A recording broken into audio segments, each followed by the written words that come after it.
the representative from the World Bank at the office.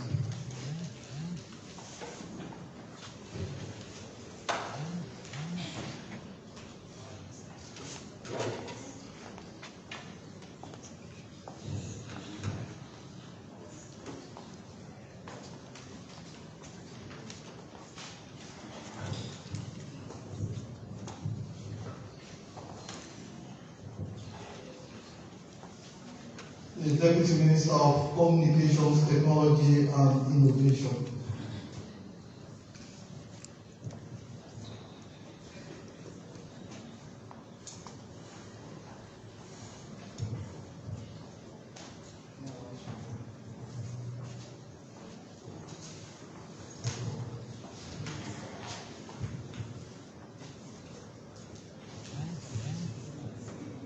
I now have the pleasure to invite the Honorable Minister of Communication, Technology and Innovation, Madam Salima Mulumaba.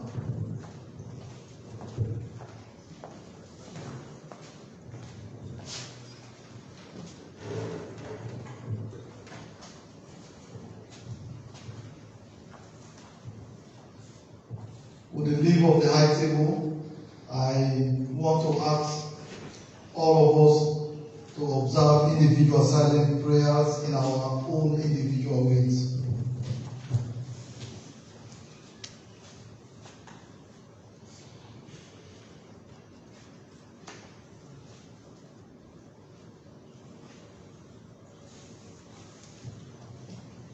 Amen. Amen. I now hand the mic over to the chair of this occasion, who is no less a person that needs no introduction to this gathering, and that is the Permanent Secretary of the Ministry of Communication and Technology, Mr. Tamba Edward Joanna.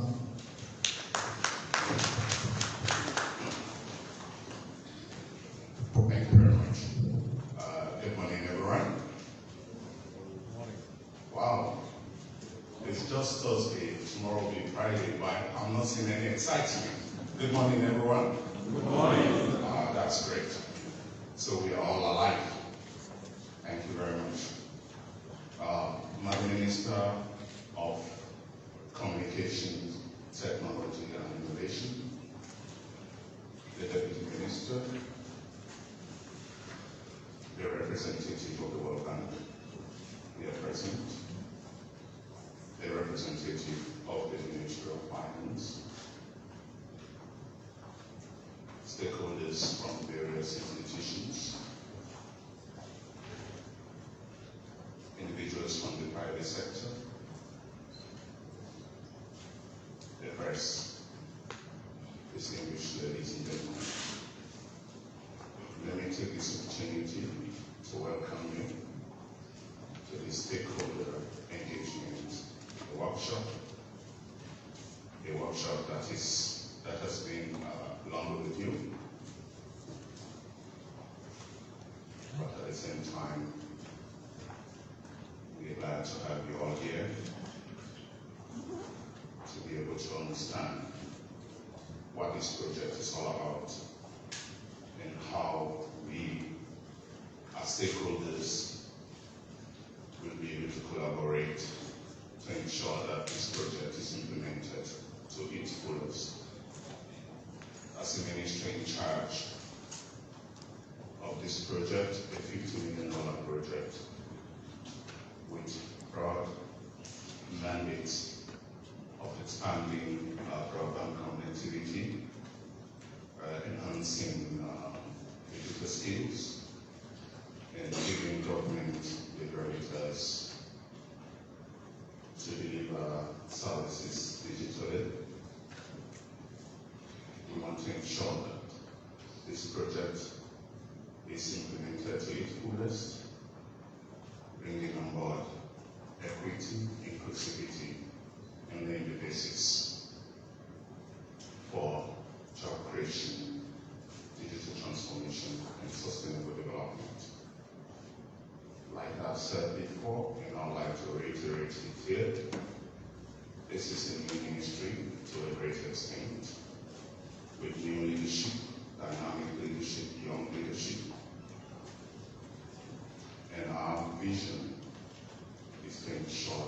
fill the skies. We create the enabling environment. We create jobs. We allow businesses to thrive and to ensure that everyone benefits. We want a win-win for this country. We want a win-win for every Sierra Leonean. So today, as we meet here, we want all of us to work together, to collaborate effectively, and to ensure that at the end of the day, Sierra Leone wins. This project is ours. It needs collaboration. It needs deep understanding of the essence of the project itself. It needs every hands on deck. And it needs your support. So this is why we are here, to be able to understand ourselves, to be able to do what is right for the benefit of everyone.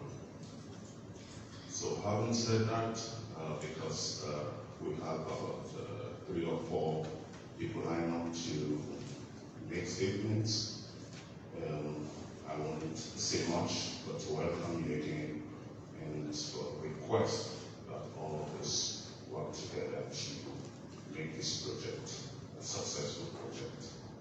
I thank you.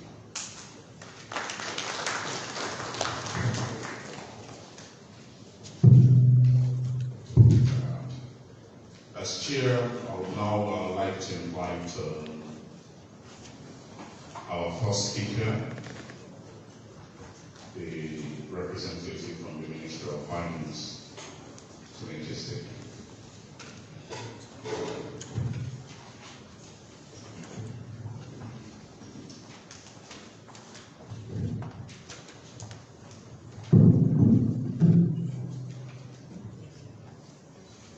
Mr. Chairman, members of the High Table, our distinguished Minister of Communications, Technology and Innovation,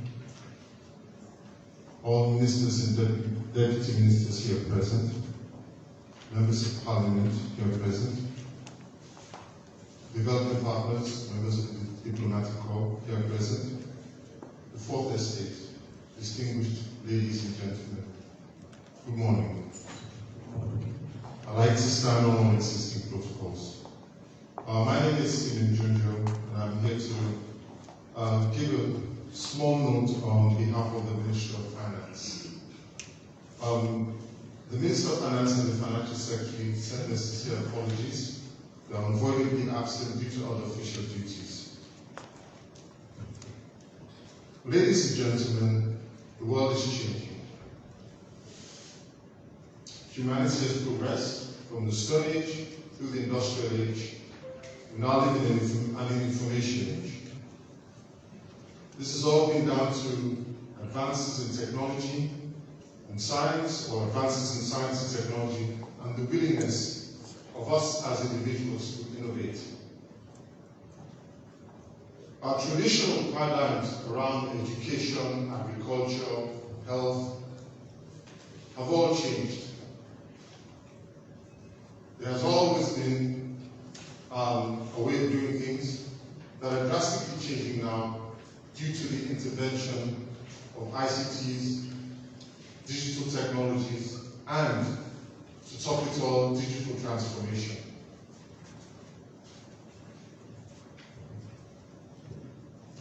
According to the IT, over half the population of the world, it's about 51.2% minimum, are now involved in some form of digital interaction by logging onto the internet or partaking in some form of digital technology in their daily lives, or at work, or at school, or while learning.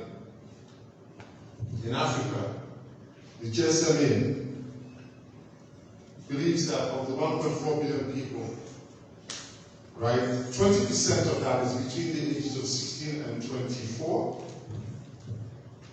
and the urbanization rate is now at 59%. Mobile penetration is also at 59%, and, mobile not penetration, sorry, mobile penetration is about 59%, and mobile money penetration is at about 17%. That's just in Africa. That just shows you how much Africa has transitioned from not being very much involved in the digital world to the way it is now. These are all hallmarks that illustrate that in Africa we have a young population that is technocentric, and they're fueled by advancements within the digital space. So we need to take note of that. Here in Sierra Leone, we would like to thank His Excellency Brigadier Retired Dr. Julius Mahabil for including information and communications technology as part of the big 5 game changes in his manifesto. By that simple move, he has moved ICTs and digital transformation from a tactical operational level to now play a more strategic level in our planning and our socio-economic development. I'd also like to recognize the role our development partners are playing in supporting that vision, and also all the finance and technical support that we receive from them. Now, the Ministry of Finance's role is to formulate and implement sound economic policies, public financial management, and ensure efficient allocation of public resources to promote a stable economic environment and growth. The Ministry of Finance recognizes that digital transformation and believes that by focusing and harnessing the powers of ICTs and digital transformation, we are moving in the right direction, and also the future is bright.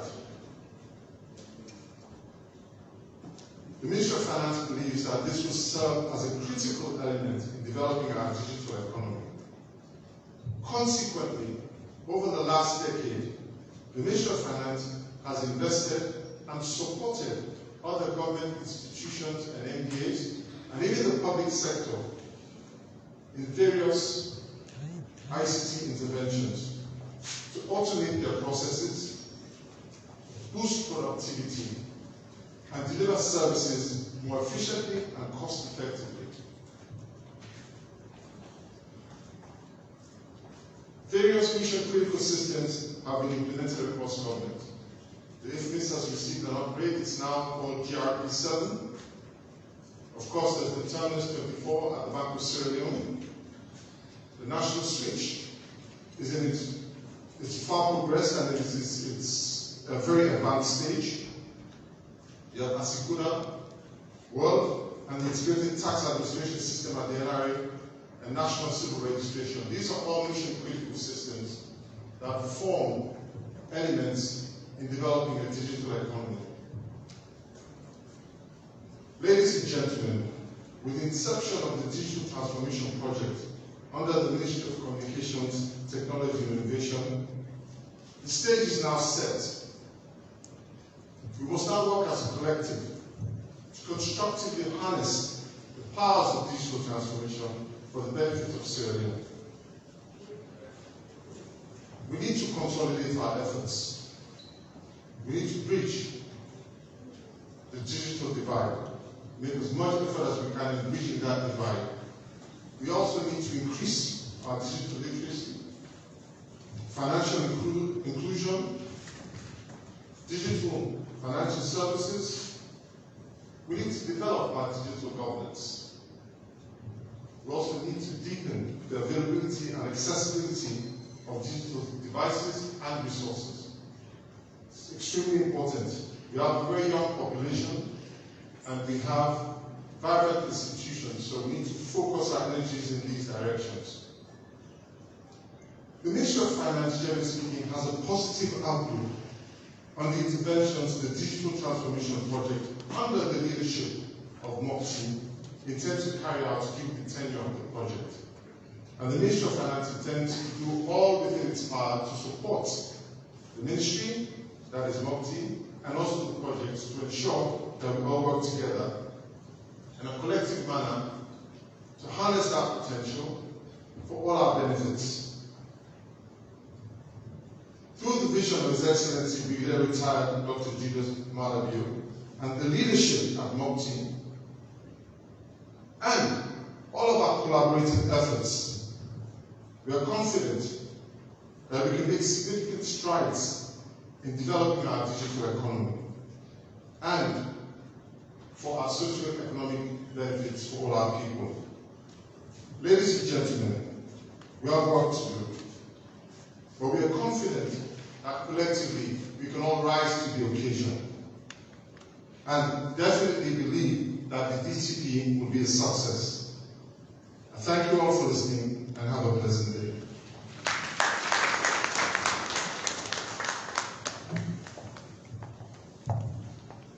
Thank you very much, Mr. Simon Ginger, for those kind words of yours. You underscored that the world is changing, which is true, and that the future is digital. And you gave few statistics to back that up. You also mentioned about the Big Five game changes.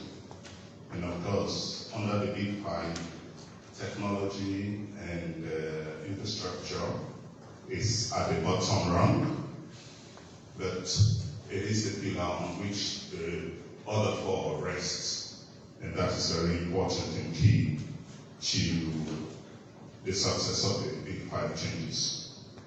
You mentioned that the future is bright.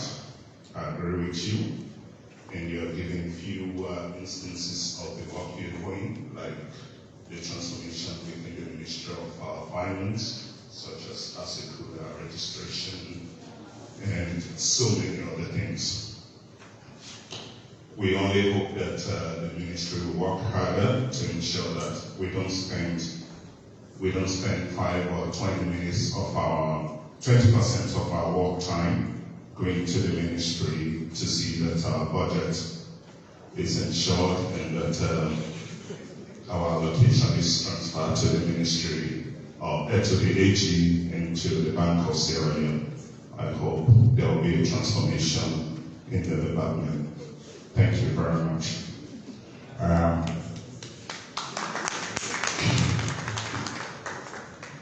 At this moment, thank you very much. I would like to invite our distinguished representative from the World Bank to make a statement. Dr. Mensah. Great, thank you so much. So most of the time, when my name is mentioned, the audience will clap and acknowledge me. So, Dr. Mensah is there. Yes, thank you so much. It's great to be here. I bring you greetings from the bank office. Unfortunately, my country manager was actually on his way. Then he was called to the Ministry of Finance. But then he brings you greetings as well. So I have quite a long speech, so please bear with me with many statistics. So, yes, so again, I'm delighted to welcome you all to this very important stakeholder engagement workshop. As we gather here to discuss the progress of the World Bank funded $50 million Sierra Leone Digital Transformation Project, SLDTP. One of our specialties at our bank, at the bank, is our acronyms, so SLDTP. So today's workshop could not have been organized at a more opportune moment. Sierra Leone, like many other African nations, stands at the crossroads.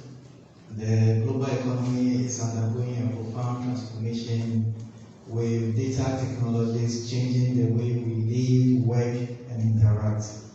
And this presents us with both opportunities and challenges.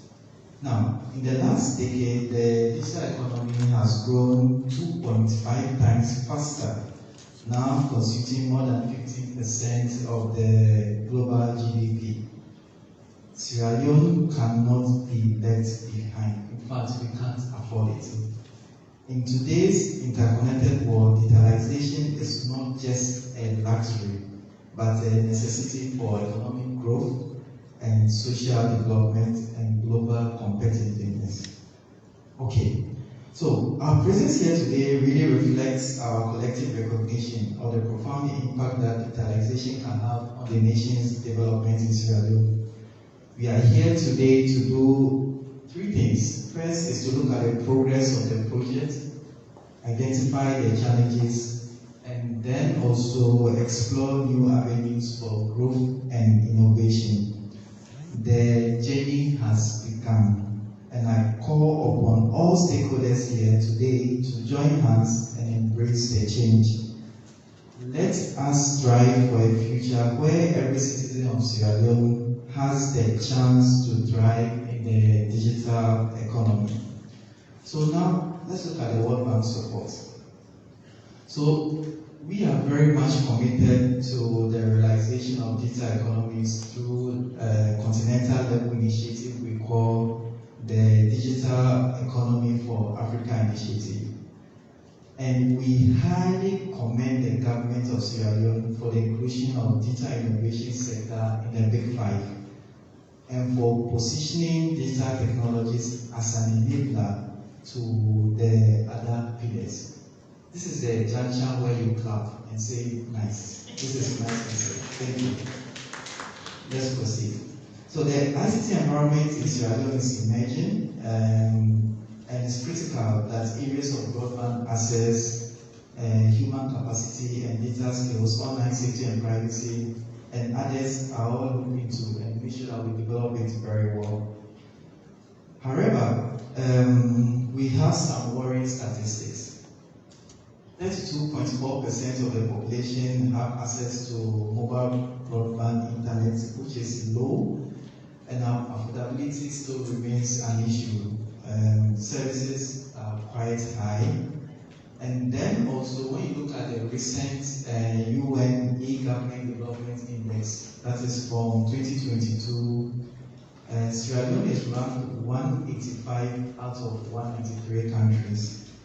And then looking at the Global Entrepreneurship Index, I know this is a statistics that I know Madam Minister is closely monitoring, because then it also has direct impact on innovation and digital skills. Out of 131 countries, out of 137 countries, Sierra Leone is ranked 131. Now, this does not mean that we should throw our hands in despair and say that nothing is happening. There's a lot going on. And what we are putting in place are the foundational elements for leapfrogging. So as soon as we get our foundations right, we believe that we can jump these indicators and statistics by times 20, times 30. Because it's more about making sure that we get it right and not copying what others have done. So during my days in the classroom, when I was a lecturer in Ghana, there was a term that I always taught my students, which is called isomorphic mimicry, meaning that we should not look like something that we are not. And sometimes we get worried when we hear the Estonia example, the Singapore example, and others. Those are examples, okay? So we need to make sure that we transfer that knowledge into the context of Sierra Leone and call it the Sierra Leone example. So as we gather here, we are going to discuss a lot of the project components and others. I know that sometimes we go on learning trips, we see what Rwanda is doing and others, but then it took time and it took conversations like this. They also use the whole of government approach, and that's something that we are encouraging. So my colleague from Ministry of Finance mentioned a lot about ASICUDA, ICMES and others. But one thing that this project is also looking at is how do we create an enterprise architecture layer, digital standards, so that we can create a single experience for all citizens. So just coming to an end, at the recently held World Bank meetings in Morocco, one of the discussions, so just like Sierra Leone, we currently have the Big Five. At the World Bank, we just came up with a technology called the GCP, the Global Challenge Program.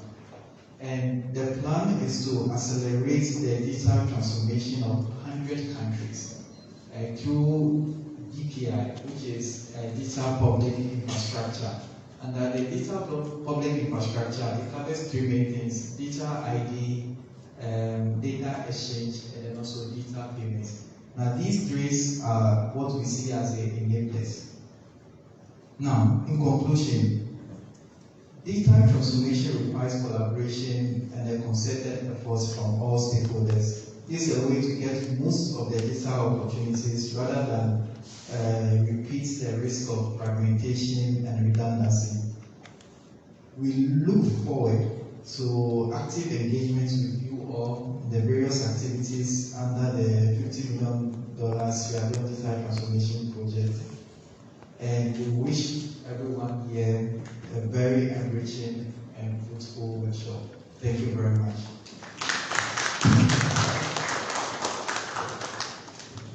Thank you very much, gentlemen, sir. Who will not clap for someone or an agent who is bringing to the table $50 million? Any grant, for that matter, is not alone. Especially in today's world, when donor funding is neither sure nor reliable. So let us again give him a round of applause. He mentioned that digitalization is not a luxury, but a necessity. And you all do know that today digitalization is more of a necessity than a luxury. You get up in the morning from your bed, the first thing perhaps you touch before ever praying to your God is your mobile phone. Is that right? For so many people. Then of course, today's world, you don't need to call someone to come from Kailam or from Kujam to collect money. Okay, I'll call another place. From Waiamba to collect funds for the kid or for the farm. You just need to turn to Orange Money, African Money, and of course, I think Q Money. Is there Q Money now? Yeah, Q Money. So these things have been done seamlessly, and it's giving us more opportunity to use digitalization to reach out to everyone. So he mentioned that, but there are areas, I think gray areas, where he mentioned about our place in the world. 185 to 193, that's too bad. 131 to 137, that's also too bad. But I like the way he put it. He said, we should not throw our hands in the air in despair. This is time for us to draw ourselves up by our bootstraps. And this is an opportunity to engage, to come with new ideas, and to ensure that we work towards the successful digital transformation of this country. Thank you very much, Dr. Minister. At this moment is the chairman of the parliamentary oversight around, his representative. Well, if not, I think this is time for me to call to the podium a special woman with too many firsts, the First Minister of Communication, Technology and Innovation, the first female Minister of Communication, Technology and Innovation, and perhaps the youngest cabinet minister. Too many firsts. So she is a special woman, young, dynamic, but she brings to the table a lot, a big vision, intelligence, laced with style and rhythm. So at this moment, I would like to invite this special woman, my own very boss, despite her youthfulness, to the table.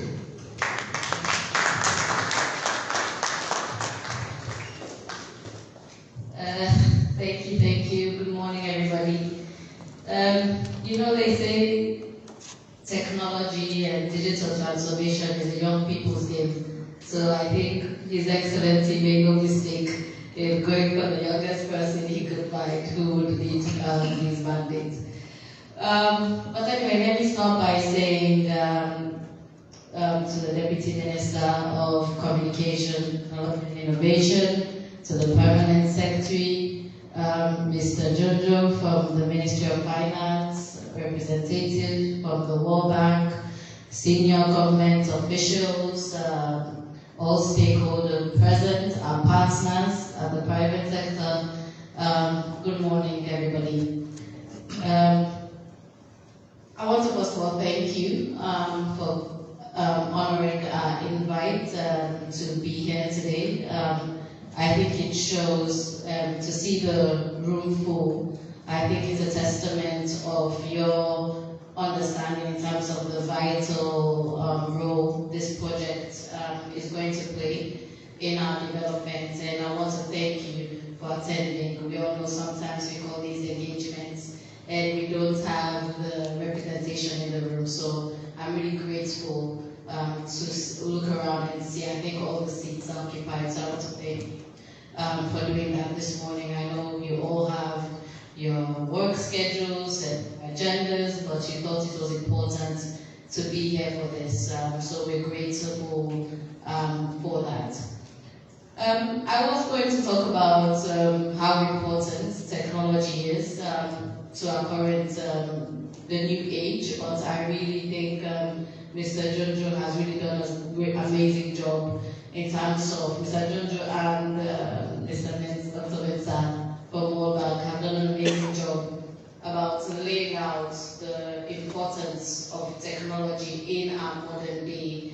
And I go by a principle of saying, especially for developing countries such as ours, we have no greater equalizer to not only catch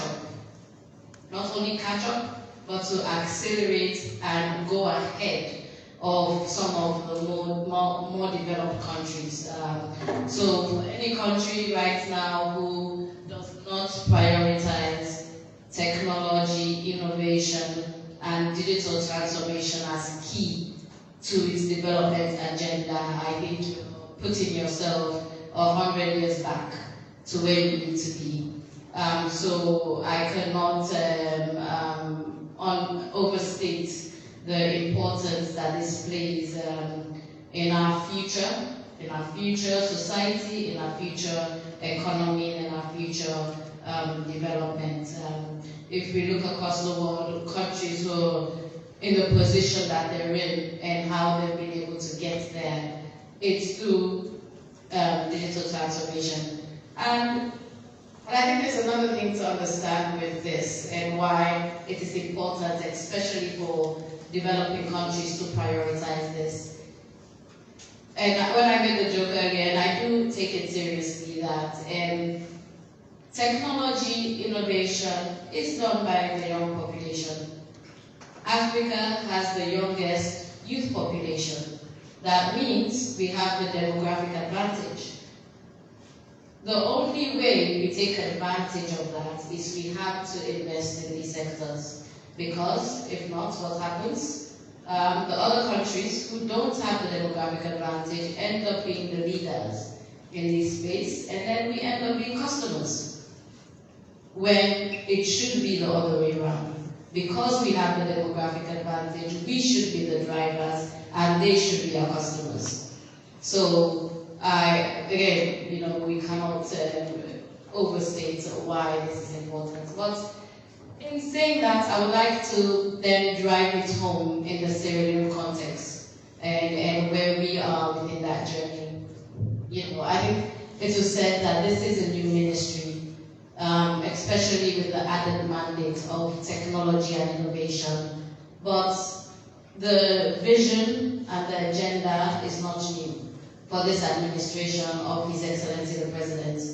As soon as he started his first term, he established the Directorate of Science, Tech and Innovation. And the vision for that was to leverage the use of science and technology support the government to deliver on its national development plans and goals. He also appointed the first Chief Innovation Officer. We still have a Chief Innovation Officer, by the way. He just so happens to also double as a Chief Minister. And I think this shows you His Excellency's vision that in order for Sierra Leone to develop, we have to prioritize technology and innovation.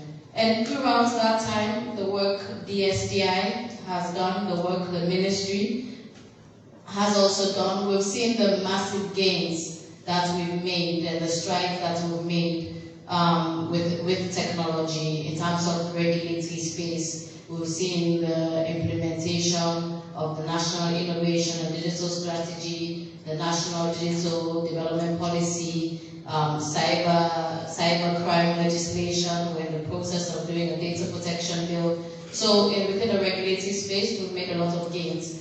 But then within actual implementation, we've had a lot of wins within that. Specifically within the education sector, and it is no coincidence that the Chief Innovation Officer also happened to be the Minister of Basic and Senior Secondary Education. And within that sector, we saw how when technology is utilized, how it can support delivery of national development goals. We all see the continuous benefits the government platform to check the results, national examination results. To date, it has calculated to have saved parents over $2 million in fees to check national examination results. We see how, with the development of the Learning Passport platform, where we were able to digitize past paper questions for our national examination results. I went to school here, I'm sure a bunch of us did. We all know the struggle that we had to access national past papers. It became gold dust, you know. So what we see with technology, having that digitized, students being able to utilize it to practice. We all know what the benefits are. I'll also give you another one, COVID. During Ebola, we did not have systems in place in terms of how we communicated with citizens for them to be able to access vital information that would keep them safe. And I'm sure studies have been done to show the role that that played in the spread of Ebola and the loss of life that we had. But with COVID, when COVID came, we saw how the government utilized a range of tech information platforms. We had IVR, we had USSD, we had chatbox. And these were all contextualized to spread information to the people in the way they understood it. This was, we communicated it in the various languages. We thought about people who could read, who couldn't read, people who could see, who couldn't see, people who spoke Creole, who didn't. So we made sure, and we also, because of that, how Sierra Leone was one of the last few countries to declare a COVID-19 case. So even within this pilot, and there's various others, Mr. Jojo mentioned, all the systems that the Ministry of Finance has deployed. We've seen systems within the health sector, the Pregnancy Tracker Act, a bunch of them coming on within the education sector. They're endless. So we have seen, even within this start of the journey, how the wins that we've made have really contributed to the improving the lives of citizens. And going now, because one thing I really want to stress as well is understanding how important this is for our Big Five and game changers. I like to say we don't do technology for technology's sake. You don't just do technology. Technology is an enabler. It's an enabler for every other sector. Of course, for any sector that you can point towards, I can tell you about a technological solution that will advance the development of that sector across the world. So even though tech is a pillar on its own, rightly so, if you ask me, it's the most important one, But even though it's a pillar on its own, but actually it cuts across every single one of those big 5 game changes. If we talk about agriculture, and for the government to deliver on its food security initiative, agri-tech solutions are going to be vital in terms of how farmers can access a bigger market directly. We talk about there's platforms online where they're able to advertise what they have, and they have a quicker access to market. In terms of how the government can track, trace, and monitor in terms of supplying vital agricultural services directly to the farmers. How are they going to be able to do that? Is through technology. In terms of, there's so many different innovators. So we're talking about challenges such as food preservation. There are lots of technological solutions that could address those. We're talking about fertilizations and surveillance. Again, one of the things we did during the first administration is we launched one of the first drone corridors in West Africa in Sierra Leone. So now we're talking to the Ministry of Agriculture. How can we use drones to survey the fields, but also how can we use drones to apply fertilizers? The possibilities with technology and food security are endless. If we talk about 500,000 jobs for the youth, I think we can look at our economy in Sierra Leone. We say, how are we going to provide those jobs? Where are they going to come from? Or is government going to be hiring 500,000 people? I'll tell you no. There is a massive international digital job market out there. Countries such as India, such as China, gone are the days where young people have to leave the shores of Sierra Leone in order to be able to access these job opportunities. COVID has taught us. And with the use of technology, you can stay right here and you're working for big companies outside of Sierra Leone. So if you ask me how are we going to achieve 500,000 jobs, we're going to have to make partnerships with these international tech companies to see how we can, our Sierra Leoneans can be able to access those jobs. If we talk about human capital development, and if you listen to His Excellency speak about that, is how do we make sure Sierra Leoneans are fit for and competitive for the new digital economy that we have? Is how can we scale them up? How can we improve in that way? If we talk about public sector reform, I believe we have a lot of public sector officials here. I'm sure I don't need to tell you, with the use of technology, your lives will be made much easier. You can allocate your time more efficiently in terms of using digital platforms for your day-to-day operations at the office. How can we make citizens who live in, I'll use Kailau because PS started using Kailau.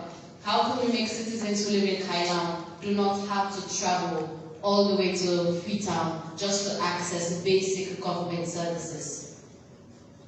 How can they access all of these services sitting from wherever they are, and they don't feel the need they just don't have to come to Freetown? Also, talk about public sectors, especially the ones who are citizens facing and they offer services that deal with the citizens. I'm sure your lives will be made much easier if every day you could go sit down on your desk and everything that you need for the day, you need to approve, is just on the screen for you. And people don't have to keep walking into your office every day. Oh, we have a paper, push out a paper. Transparency and accountability. So I list all of these to say, what we're doing here today, I see as one of the vital calls for the government and His Excellency to be able to deliver on the commitment he signed with the citizens of Sierra Leone. I'm sure during your deliberations today, the different components of the project are going to be highlighted, and you're going to be discussing them. But I wanted to highlight this just so that you understand the vital role this plays. You know, we'll talk about component 1. A lot of that is about laying the vital infrastructure that we're going to need. We know you can't just do digital transformation in a vacuum. The foundation needs to be laid in terms of connectivity. We'll talk about component 2. We can't do, if I could come today and develop the most high-skill digital platform, but who's going to use it? The people who are going to be using it need to be trained in terms of skills development. The current workforce and the future. You can't just train for the people who are currently in the jobs. So yes, we're going to train current public sector workers in digital skills, but then we have to go back and think of the people who are going to become public sector workers. So we have to start the skills development right at primary school, so that by the time they get there, we don't then need to be doing that again.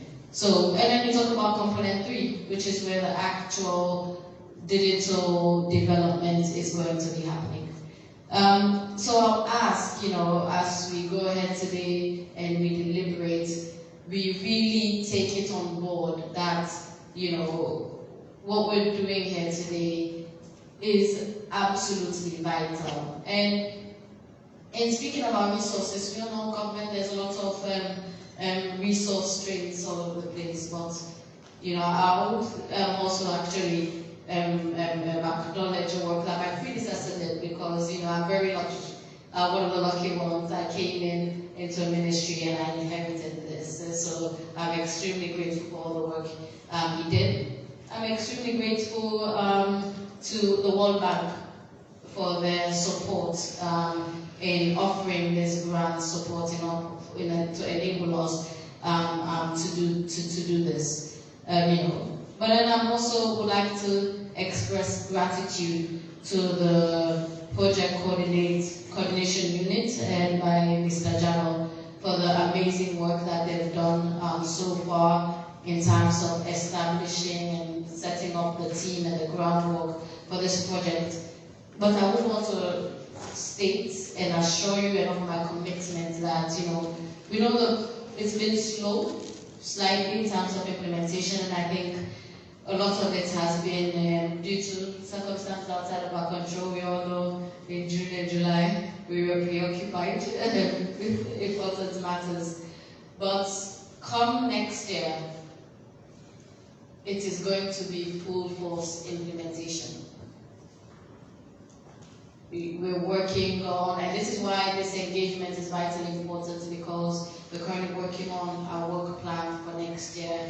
My team will tell you how much I've stressed about seeing how much we have to deliver come next year within this project. So again, it would be relying on you, who are our vital stakeholders in moving this along. Also relying on you maybe to point us maybe in directions that we haven't thought of. This is why you're absolutely important for us in terms of being in this room and contributing towards the design and development is going to be. We'll be leaning on you to support us in terms of implementing this, moving the objectives along with us. So I would like to conclude by wishing you happy and successful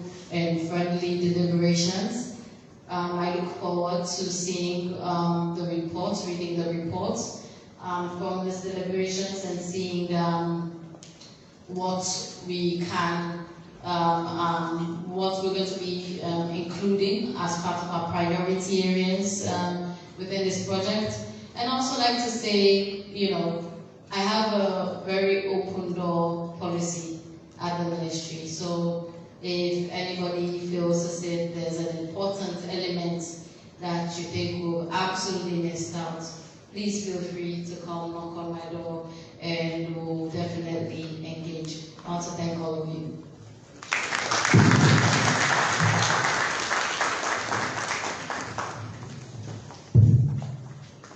Thank you very much, Madam Minister. You started off very well, talking about youth, and of course you are a young person, so you understand that better. Because for us, we are youth, but youth of old age. So she was talking to us as well, in a way. And she mentioned a lot of things around this area about investment in education, investment in job creation. On the continent, we are aware that 70% of the youth are under the age of 60, also 70, under the age of 30, right? 35, 30.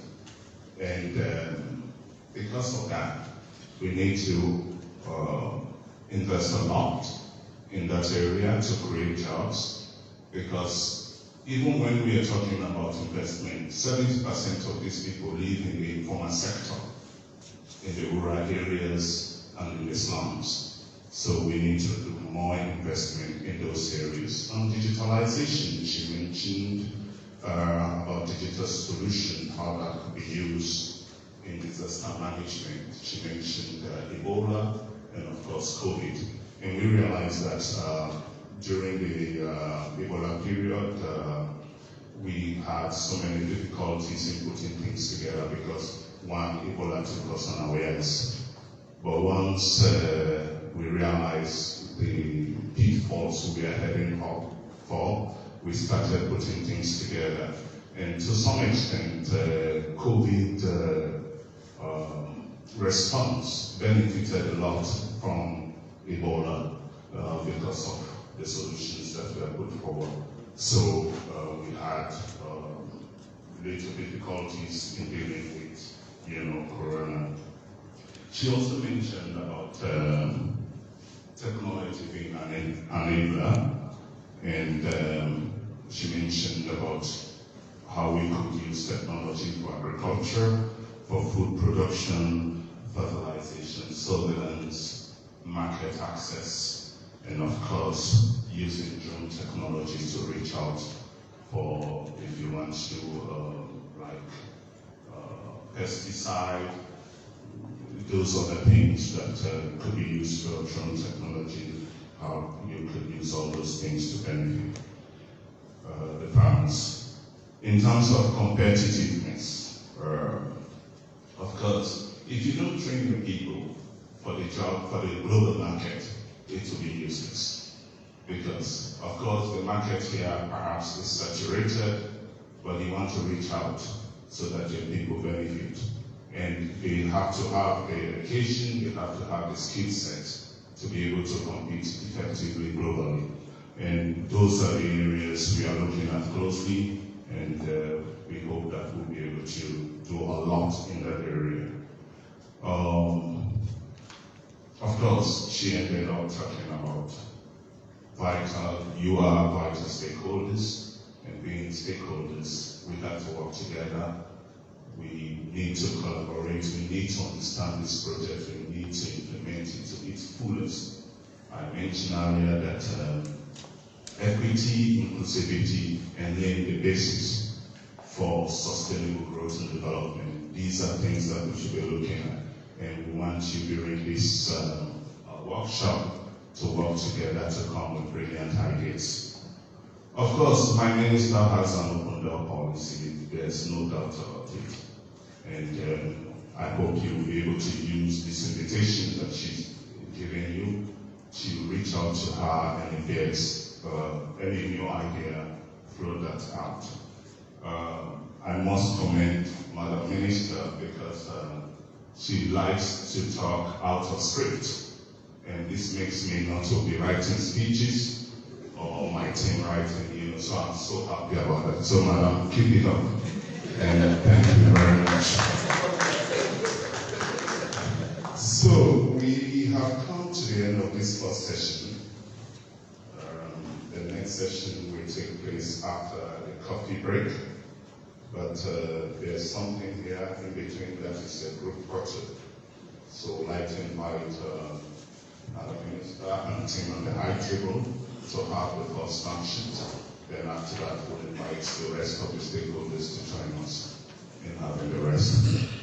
Let me take this opportunity to wish you well and to thank you very much. Wishing you a fruitful deliberations. Thank you.